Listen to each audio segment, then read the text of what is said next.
જગતનો નાથ રાજા રણછોડમાં અતૂટ વિશ્વાસ અને શ્રદ્ધા. રામ રાખે તેને કોણ ચાખે તે કહેવત સાર્થક થતી જોવા મળી રહી છે. હંસાબેન લોઢા અમદાવાદના વતની પોતે માનતા માની હતી તે પૂરી કરવા આવ્યા રાજા રણછોડના દ્વારે આવી પહોંચ્યા.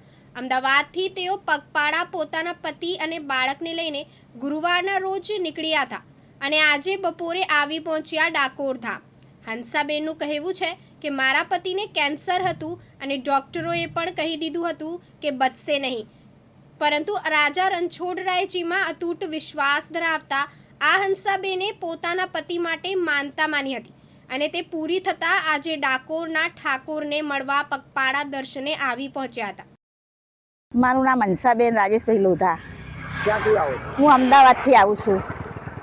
કેવી રણછોડજી શ્રદ્ધા? મારે રણછોડજી ઉપર મને બહુ શ્રદ્ધા છે. કેમ કે મારા ઘરવાળાને કેન્સર થઈ ગયો, ડૉક્ટર છૂટી પડ્યા. ડૉક્ટર કે બચશે નહીં, પણ મને લાગ્યું મારું રણછોડજી મારું ખોટું ક્યારેય નહીં કરે.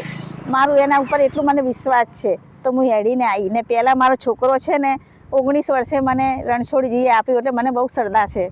મારો રણછોડજી મારું ખોટું નહીં કરે. મને સપનામાં આવીને કીધું કે જા હું તારે પેટે જન્મ લઉં ત્યારે મને માનજે કે હું જેવું નાગના અંદરથી પેલું નીકળું છું, જેવું રીતે હું તારા પેટે જન્મ લઉં તો એમ જાણજે કે મેં જન્મ તારા પેટે લઈ લીધો છે. તો એ મને બહુ શ્રદ્ધા છે. મારા છોકરા મારા નહોતા, મારે 19 વર્ષે થયું. મેં બહુ દવા કરાવી, બહુ દુઆ કરી, પણ મને આશા નથી. બધા છૂટી પડ્યા હતા કે હવે આ બેનને થશે નહીં, પણ મને બી આશા પેલી થઈ. પણ મને એવું લાગે કે મને રણછોડજી જરૂર આપશે.